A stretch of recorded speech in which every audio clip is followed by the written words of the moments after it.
Dice así: Oíd cielos, y escucha tú tierra, porque habla Yahvé. Crié hijos y los engrandecí, y ellos se rebelaron contra mí. El buey conoce a su dueño, y el asno el pesebre de su señor. Israel no entiende, mi pueblo no tiene conocimiento. Oh gente pecadora, pueblo cargado de maldad, generación de malignos, hijos depravados. Dejaron a Yahvé, provocaron a ira al Santo de Israel, se volvieron atrás. ¿Por qué querréis ser castigados aún? ¿Todavía os rebelaréis? Toda cabeza está enferma y todo corazón doliente. Desde la planta del pie hasta la cabeza no hay en él cosa sana, sino herida, hinchazón y podrida llaga.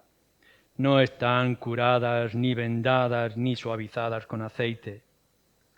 Vuestra tierra está destruida, vuestras ciudades puestas a fuego, vuestra tierra delante de vosotros comida para extranjeros y asolada con asolamiento de extraños. Y queda la hija de Sión como enramada en viña, y como cabaña en melonar, como ciudad asolada. Si Yahvé de los ejércitos no nos hubiese dejado un resto pequeño, como Sodoma fuéramos y semejantes a Gomorra. Príncipes de Sodoma, oíd la palabra de Yahvé, escuchad la ley de nuestro Dios, pueblo de Gomorra. ¿Para qué me sirve, dice Yahvé, la multitud de vuestros sacrificios? Hastiado estoy de holocaustos de carneros y de sebo de animales gordos. No quiero sangre de bueyes, ni de ovejas, ni de machos cabríos. ¿Quién demanda esto de vuestras manos cuando venís a presentaros delante de mí para hollar mis atrios? No me traigáis más vana ofrenda. El incienso me es abominación, luna nueva y días de reposo. El convocar asambleas no lo puedo sufrir, son iniquidad vuestras fiestas solemnes. Vuestras lunas nuevas y vuestras fiestas solemnes las tiene aborrecidas mi alma. Me son gravosas, cansado estoy de soportarlas. Cuando extendáis vuestras manos, yo esconderé de vosotros mis ojos. Asimismo, cuando multipliquéis la oración, yo no oiré. Llenas están de sangre vuestras manos. Lavaos y limpiaos, quitad la iniquidad de vuestras obras delante de mis ojos. Dejad de hacer lo malo, aprended a hacer el bien, buscar el juicio, restituid al agraviado, hacer justicia al huérfano, amparar la viuda. Venid luego, dice Yahvé, y estemos a cuenta. Si vuestros pecados fueren como la grana, como la nieve serán emblanquecidos. Si rojos como el carmesí, vendrán a ser como blanca lana. Si quisiereis y oyereis, comeréis el bien de la tierra. Si no quisiereis y fuereis rebeldes, seréis consumidos a espada, porque la boca de Yahvé lo ha dicho. Vamos a abrir nuestras Biblias también en la carta del apóstol Pablo a los Efesios.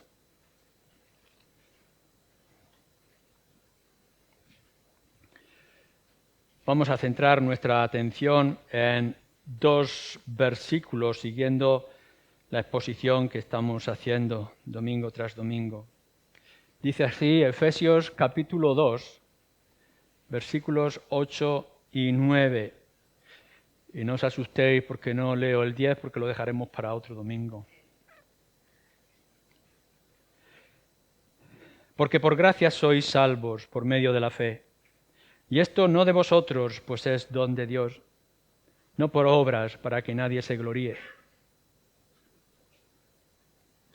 Por gracia sois salvos por medio de la fe. Y esto no de vosotros, pues es don de Dios, no por obras para que nadie se gloríe.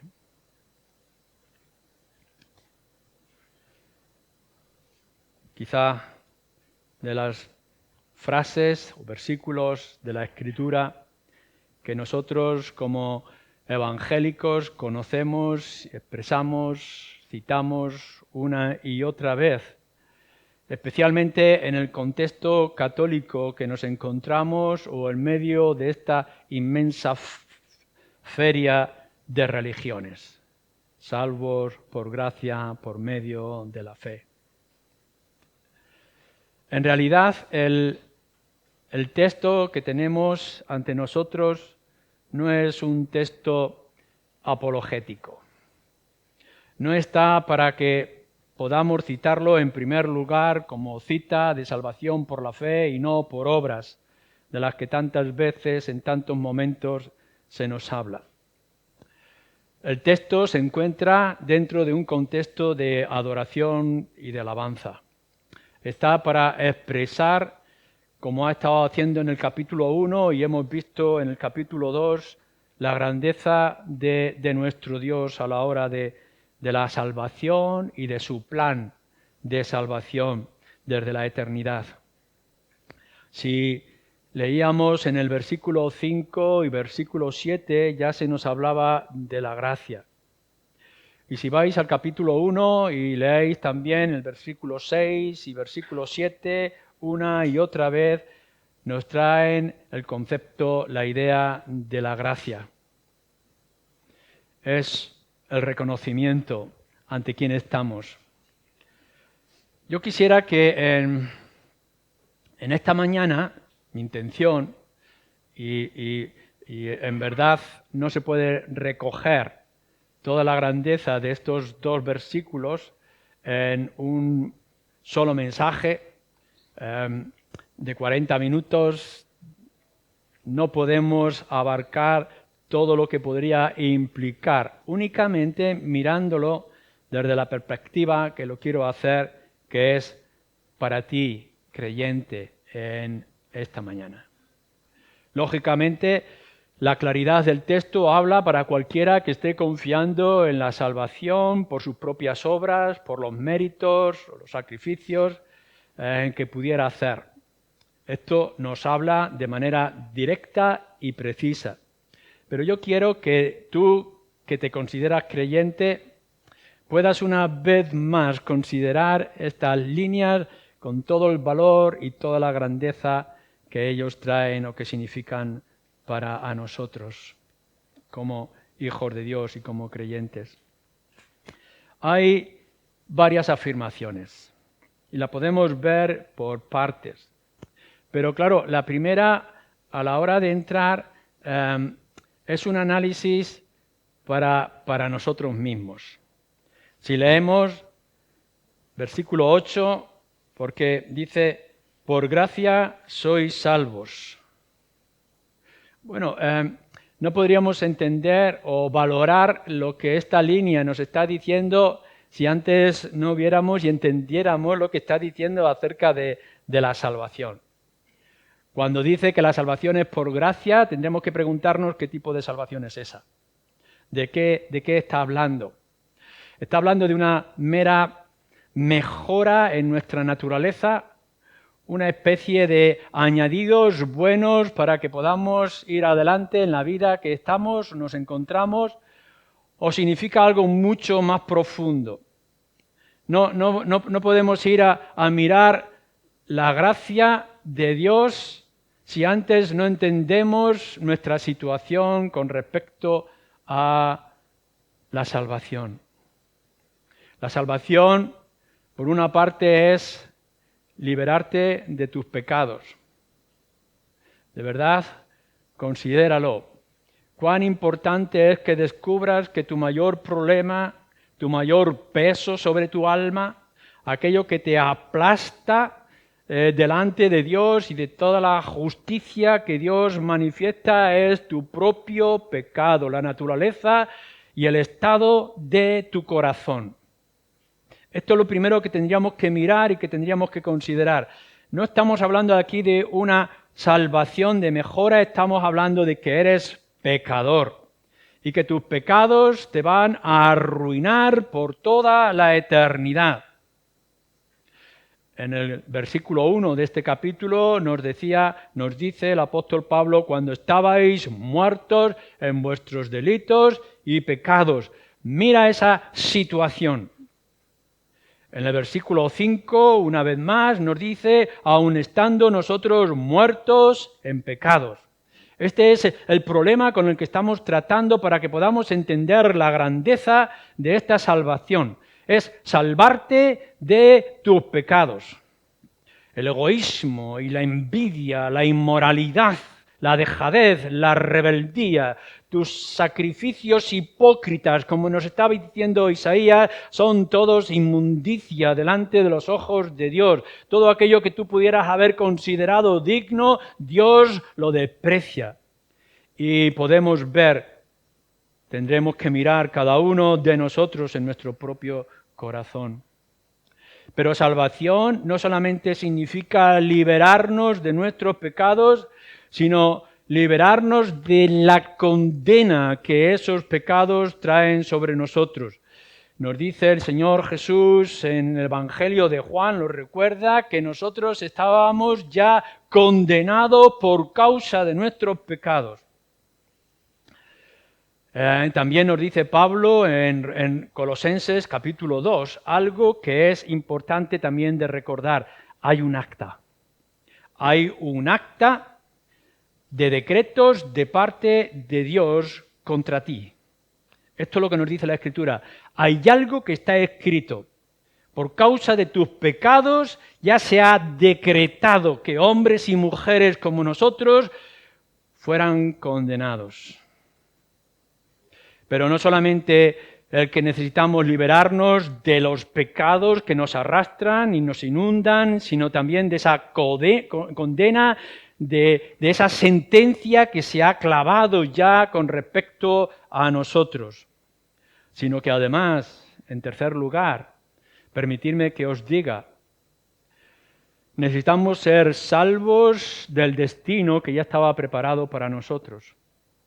Se nos recuerda el mar en un lugar y se repite varias veces en el libro de Apocalipsis que hay un lago de fuego que se llama infierno para todos aquellos que están y mueren en sus pecados.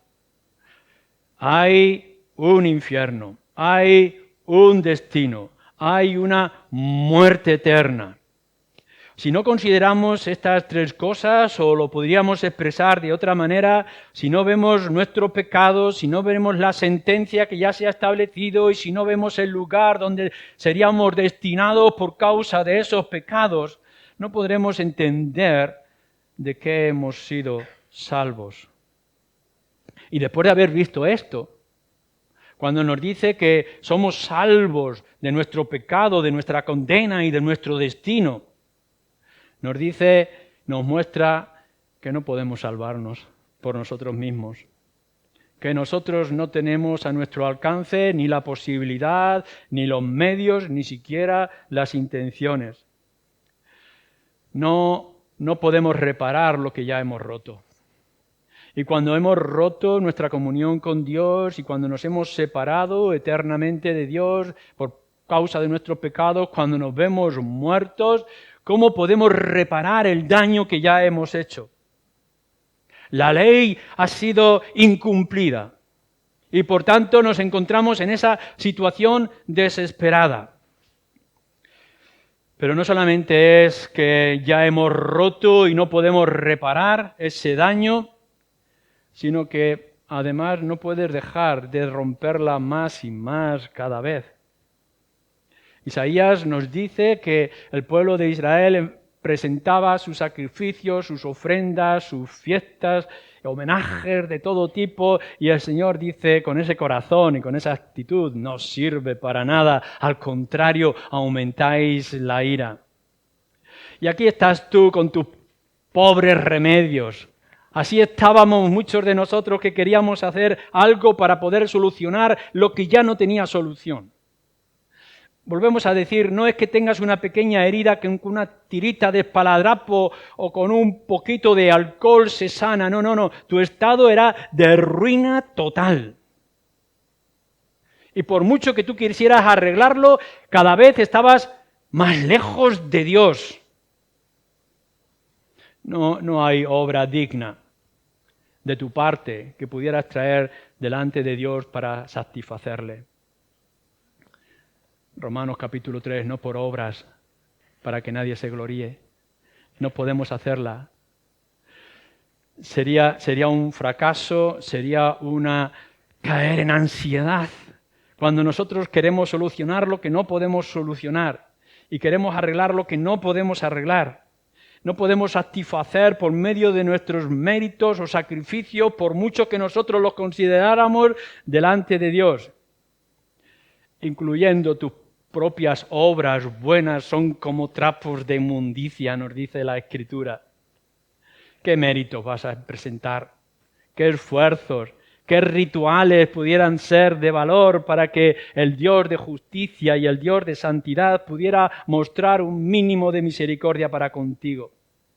Por más que lo intentaras, esto era y es nulo.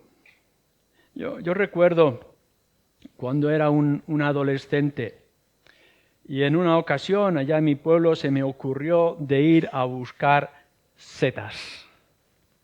Así que fui por toda la ladera del río y de los árboles buscando las setas y llené una bolsa llena de setas, de todas clases. Y fui con la imaginación ya de poder guisarlas y comerlas de una tía mía que era muy especial en hacer las setas. Mira aquí lo que traigo, setas para comer. Y empieza a coger una y empieza a coger otra y otra y otra. Yo veo que las está apartando. Digo, todas estas son las que van a cocinar. Y me dijo, todas estas son venenosas, no se pueden comer. Y apenas quedó una o dos que había tomado entre los cardos. Todas las setas eran inútiles. ¡Ay, qué desánimo! ¡Qué inútil me sentí! Y con qué peligro me presenté. Esto es todo aquellos que nosotros queremos venir con nuestras obras y nuestros sacrificios y nuestras ofrendas delante de Dios para reparar el daño de ofensas que hemos hecho contra su gloria y majestad, con todos y cada uno de esos pecados que albergábamos en nuestro corazón, y todo eso era inútil. No sirve para nada. Ante esa situación de que el pecado nos condena, la sentencia ya ha sido señalada y el destino del infierno ya estaba preparado, y nosotros nos dábamos cuenta de que no podíamos hacer nada y que nuestros sacrificios eran todavía estropear más el asunto a que nos traía. ¿Qué podríamos hacer entonces nosotros? Y viene este evangelio glorioso y esta frase tremenda. Claro, por eso la salvación es por gracia. No puede ser por obras. ¿Qué tendremos nosotros para poder presentar y poder aliviar o eliminar por completo? Tiene que ser por gracia. No es solamente que lo pueda decir las Escrituras como lo dice hasta la saciedad. Es por el puro amor, afecto, misericordia, paciencia y gracia de nuestro Dios que nosotros podamos ser salvos. Porque ¿qué podemos nosotros hacer contra todo esto que ya hemos hecho y que seguimos haciendo? Con razón nos lo dice una y otra vez que es por gracia, que tenemos que venir delante y gloria sea al Señor, que tenemos un Dios como Él, que es un Dios de gracia. La gracia significa un favor inmerecido. Pongo otra imagen. He aquí el niño que se ha esforzado siendo un pequeño, en preparar un pequeño objeto, un asunto, un regalo para sus padres, algo quizá para celebrar un cumpleaños, sencillamente porque así se lo ha ordenado la maestra, y viene con su objeto que apenas se puede sostener por la falta de equilibrio, por los defectos que tiene. Y el padre, por puro amor a su niño, qué bonito que es. Y después tiene que repararlo y arreglarlo y taparle las cosas que están dañadas, porque el objeto es inútil, no sirve para nada. Y lo único que podemos esperar es que Dios muestre misericordia, como el Padre muestra gracia para con el torpe regalo de su niño. Esto es lo que nosotros tenemos y esto es lo que hemos necesitado. Necesitamos venir delante de un Dios que sí, que es justo, tremendamente justo, y que es santo, tan santo que sus ojos no pueden ver nuestros pecados, con una sola mirada tendría que habernos destruido y condenando a cada uno de nosotros a la eternidad, pero nos ha mirado con gracia y ha mostrado amor. Y por eso cuando venimos a Él no podemos decir otra cosa que, Señor, ten de nosotros compasión y ten con nosotros misericordia. ¿Qué podemos hacer nosotros? ¿Que hay algo de útil delante de ti? Sino simplemente que Dios nos mire y tenga misericordia. Y nuestro evangelio, poderoso evangelio que se repite una y otra vez y lo vemos constantemente en la persona del Señor Jesucristo, es que Él ha venido a buscarnos. Nuestra búsqueda era inútil.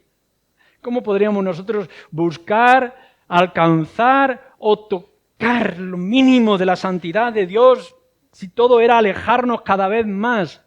La única posibilidad que nos muestra la Escritura, el Evangelio, es que el Dios nuestro bajara a buscarnos, que fuera Él el que mostrara misericordia. Él es el que tenía que tomar todas las acciones. Y nos dice la Escritura que entonces es Él el que viene, el que sale corriendo cuando ve a su hijo pródigo. Tú no puedes. Y no solamente es que no podías, es que no quieres, es que no querías. Es que era tal la dureza de tu corazón, que era tanta la arrogancia que creías que podías sobornar, pagar o apagar algo por tus insignificantes sacrificios. Si ese era tu estado y esa era tu actitud, la desesperación que tienes delante de ti va a ser inmensa y va a ser grande. Pero cuando vemos que no tenemos fuerzas, que no tenemos ánimo, no tenemos capacidad, podemos ver a un Dios que extiende sus manos como la gallina extiende sus alas y que nos recibe y nos recoge. Esto es lo que nos dice esta frase y esto es lo que nos dice el Evangelio. Por gracia sois salvos. Es la pura misericordia, es el favor inmerecido, es la acción de Dios, es el objeto que ha enviado en su Hijo Jesucristo para que tú, pobre pecador inútil, para sacar adelante tu obra delante de sus ojos, pudieras tener esperanza. Por gracia sois salvos. Y entonces nos añade en segundo lugar, por medio de la fe.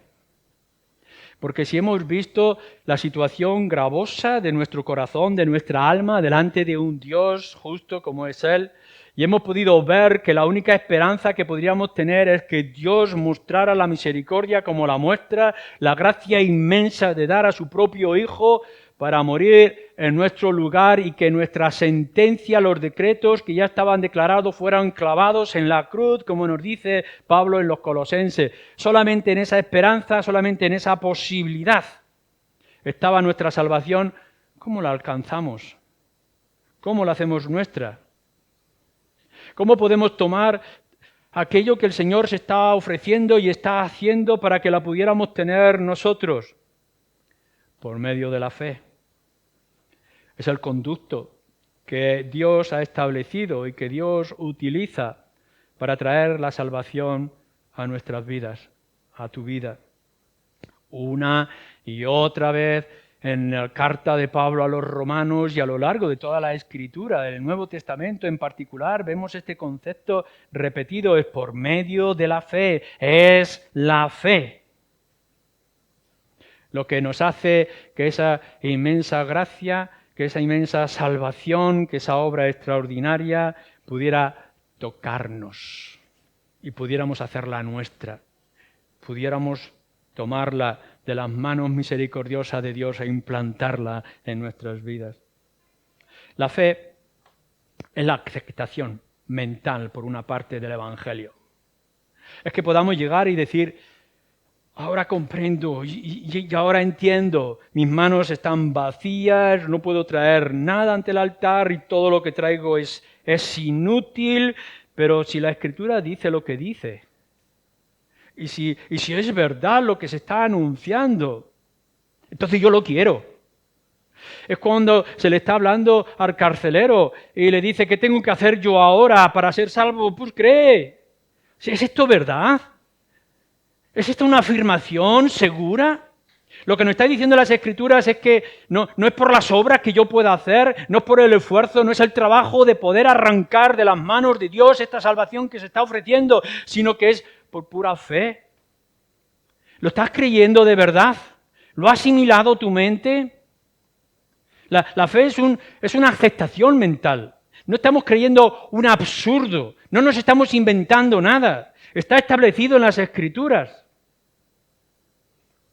Pero no solamente es que esta fe, la salvación, es por una aceptación mental. No es por haber comprendido y entendido lo que eso significa. No es por haber leído las Escrituras y ver que esto es verdad. Sino que además la fe es una aceptación emocional del corazón. Es cuando podemos llegar y decir, si esto es lo que está diciendo la palabra de Dios es cierto, si este evangelio tan absurdo para mí en el pasado es verdad, si resulta que yo no tengo ni puedo hacer nada, pero Dios lo hace todo, si esto es verdad, si el Señor Jesucristo ha venido a hacer lo que yo no podía hacer, como dice la palabra de Dios, si el Señor Jesucristo murió en la cruz, resucitó al tercer día y está ahora a la diestra del Padre, si esto es verdad, yo lo quiero hacer mío. No es simplemente que sea una información más que está ahí en la realidad, que está en las Escrituras, sino que lo quiero guardar en el corazón. Mirar, no vale con que vosotros en esta hora me podáis decir la Biblia es la palabra de Dios, es verdad lo que dice. Pues si es verdad lo que dice, haz lo tuyo. Esto es la fe, es de pronto que comprendemos algo y amamos algo y lo ponemos en nuestro corazón. Pero además la fe implica, y así lo dice la palabra de Dios, confianza y una rendición. Que de pronto podamos llegar y decir, ya no puedo más, hazlo tú todo. El ser humano se tiene que rendir ante las evidencias. Y simplemente tenemos que dejar que Dios haga lo que nosotros no podemos hacer. La fe implica que yo, pecador, voy golpeando mi pecho por causa de mi miseria y por el temor inmenso al destino que me espera y tenga que ir delante de un Dios que es verdad, que me escucha y que es un Dios compasivo y entonces en medio de mi dolor y de mis circunstancias le digo, Señor, sé propicio a mi pecador. Esto es lo que nos dice la Escritura. No es simplemente una aceptación mental que debe ser. No es simplemente una pasión y emoción en el corazón. No es el optimismo. No es simplemente decirlo, qué bien, gloria sea al Señor, que lo que me está diciendo es que te rindas, que ya no hay más lugar a la lucha, que ya no hay más para poder buscar algo en ti que le pudiera agradar, sino que es un Dios que está dispuesto a hacer lo necesario para que tú seas salvo. Y lo que tienes que hacer es aceptarlo y hacerlo tuyo. De la fe que está hablando aquí es la fe en el Señor Jesucristo. No es una fe general. No es un confiar en cosas superfluas o extendidas, difuminadas. No, la Escritura y la carta, esta misma que tenemos en Efesios, nos lo hemos leído ya antes, y lo que dice Pablo en Romanos una y otra vez, o en el libro de Gálatas, nos lo dice con claridad. Es la fe en el Señor Jesucristo, porque es en Él donde se expresa la grandeza, misericordia, paciencia y justicia de Dios a una sola vez. Nuestro Señor Jesucristo ha satisfecho todas las necesidades que eran necesarias. Tú no lo podías satisfacer. Estábamos en esa situación, yo lo estaba. Y podíamos ver que todo lo que tocábamos lo manchábamos y que todos nuestros esfuerzos eran vanos y que en lugar de acercarnos, las corrientes del mundo nos alejaban. No podríamos hacer nada, no podíamos satisfacerle. ¿Qué puedo yo ofrecer de sacrificio, de rituales y de ofrenda? Eran inútiles. Pero de pronto descubro, y descubriste tú, si es que eres creyente, que todo lo que tú no podías satisfacer, que todo lo que tú no podías cumplir, que todo lo que tú no podías ofrecer delante del Padre, Cristo lo hacía. Y entonces entendemos el inmenso valor cuando escuchamos en el Evangelio de Mateo o de Lucas, cuando está en el bautismo y cuando está en el monte de la transfiguración, una voz desde el cielo que sabemos que es el Dios santo y el Dios justo, que no permite ninguna ofensa, que mira a su Hijo Jesús cuando está en la transfiguración hablando de la cruz y cuando está en el bautismo esperando el ministerio, que Dios dice, en Él yo estoy satisfecho. Y entonces nosotros decimos, ¿dónde vamos a poder satisfacer a Dios? ¿Cómo lo podemos agradar? ¿Cómo le podemos contentar? ¿Con esto que yo soy? ¿Con esto que yo tengo? ¿Con esto que yo hago? Por supuesto que no. Pero en Él, en el Señor Jesucristo, yo puedo tener la certeza de que Dios está satisfecho. Que ya no necesito traer ni hacer cosa alguna. Entonces, si esto es así, si la salvación es por gracia y eso nos llega por medio de la fe y sabemos que esa fe es el Señor Jesucristo, esta fe tiene que ser un don, tiene que ser un regalo. No puede ser un simple ejercicio de fe natural como la que nosotros ofrecemos. Venimos y descansamos en nuestra silla porque creemos que la silla nos sostiene. Y vamos a nuestra casa y nos comemos la comida preparada porque sabemos que la comida será sana. Y podemos hacer un montón de cosas por medio de la fe natural que tenemos.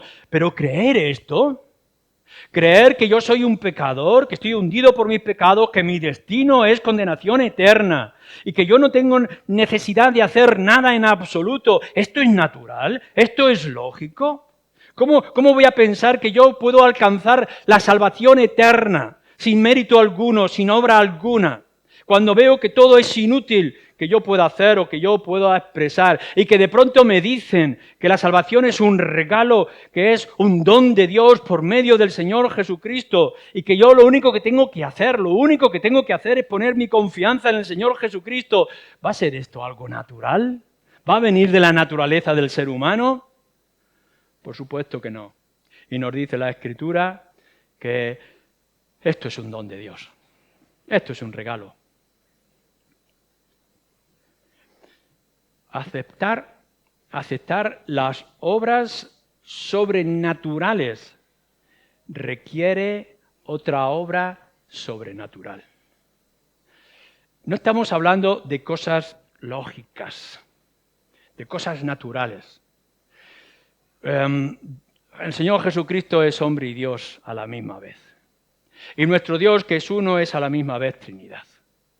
Y el mar rojo se abre y una virgen tiene un hijo y los muertos resucitan. Esto es sobrenatural. Esto son cosas que no son naturales. No es que las podamos probar con nuestros ejercicios, con nuestros ojos, con el laboratorio. Estas cosas son más allá de nuestro conocimiento y de nuestro entendimiento.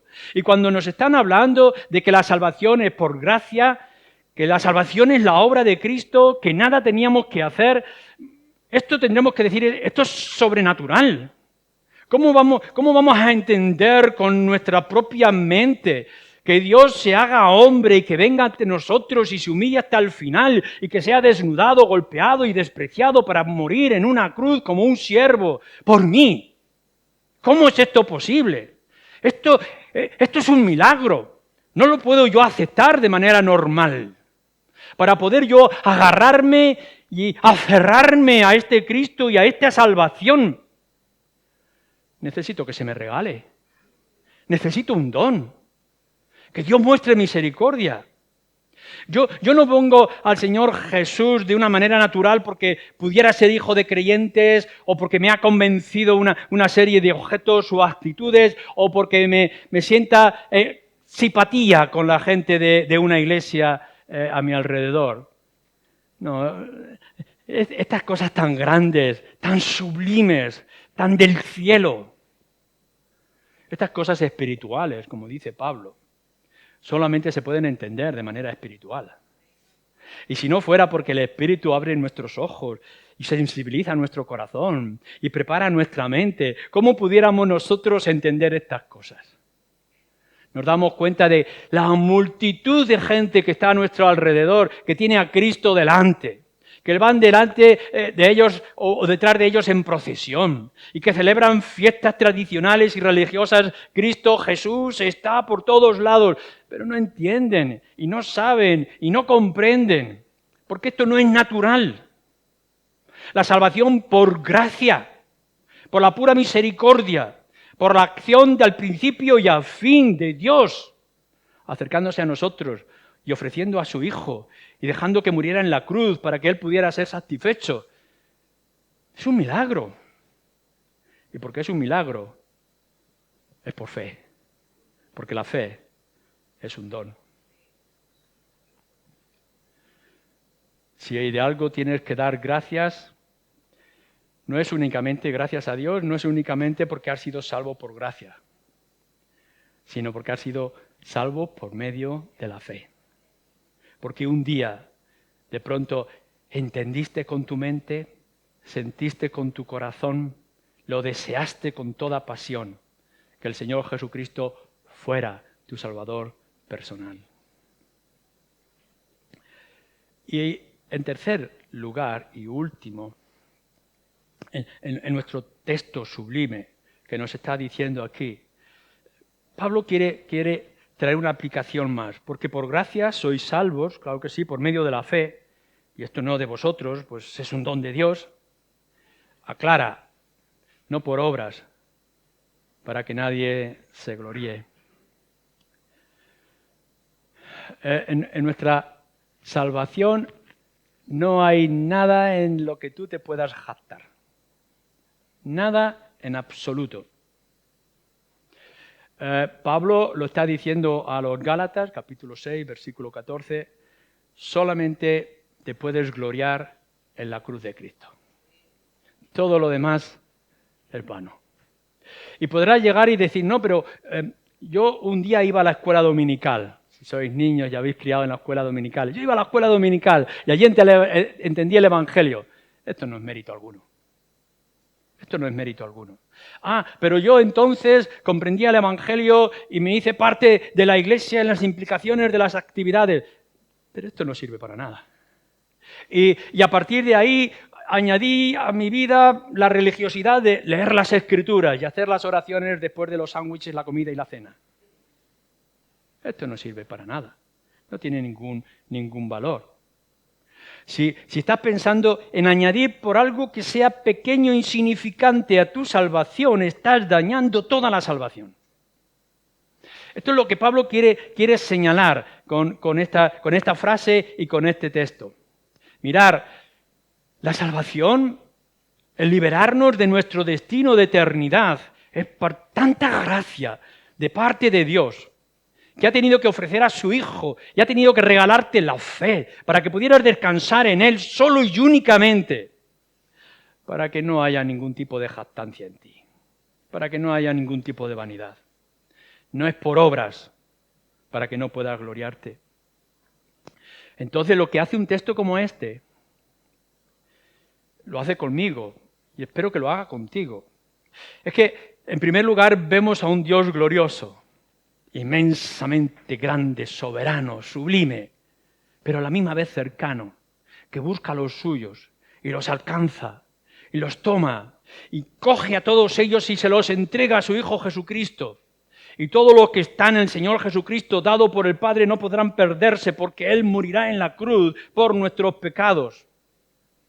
Él es nuestra salvación y Él es nuestra liberación. No puedes encontrar nada de valor en ti. Todo es por la gracia de Dios. Y lo que hace no es solamente glorificar a Dios, sino humillarte a ti. A Dios no podemos venir con ningún tipo de arrogancia o expresando algo de nuestras vidas, porque todo ello es inútil y es vano y es absurdo. Recuerdo en mi camino de conversión, porque yo no puedo hablar de un día exacto de mi conversión o mi salvación, no lo recuerdo, pero sí recuerdo en una ocasión, estando yo sentado en mi cama, que rogaba porque veía mis pecados y veía mi culpa, y en el fondo yo le decía a Dios, Bueno, si tú sabes que yo lo intento, si tú sabes que yo en el fondo no quiero ser malo, y de pronto me descubrí que, ¿qué es lo que estaba haciendo? Estaba intentando mover a Dios a misericordia, conmover a Dios diciendo estoy peleando, quiero hacerlo y no puedo hacerlo. Estaba intentando ofrecerle algo de mí mismo. Uno tiene que darse cuenta de que no eres tú lo que puedes ofrecer o los intentos que puedas traer. No puedes añadirle nada. Simplemente puedes caer en rendición y decir, siervo inútil soy. Es uno de los grandes problemas del ser humano, la vanagloria. El intentar encontrar algo bueno, algún resquicio, algo de sinceridad, sufrimiento, experiencias, buenos intentos, no lo hagas. En el nombre del Señor, no lo hagas. Esa tendencia común a ganar o merecer algo te aleja de Dios. No te va a traer esperanza. Desde aquellos arrogantes en religiones que dicen he hecho mucho, he hecho suficiente, a aquellos de entre nosotros que pudiéramos decir algo por lo menos he hecho y he participado, nos hacen entender poco de lo que es la salvación. Pero si en esta mañana tú como creyente recuerdas tu experiencia o aquellos que no sean creyentes, puedes llegar y decir, no hay nada útil en mí, todo es oscuridad, todo es un peso, todo es culpa, todo es daño, qué vergüenza, qué temor. Pero a la misma vez puedes venir delante de un Dios que sí que es santo y que es justo, pero también inmensamente misericordioso y paciente. Y vienes con las manos desnudas, vacías, no tienes nada en absoluto que ofrecer, pero pronto puedes decirle, Señor, lo que yo no tengo, lo que yo no soy, lo que no te puedo ofrecer, Cristo lo ha hecho.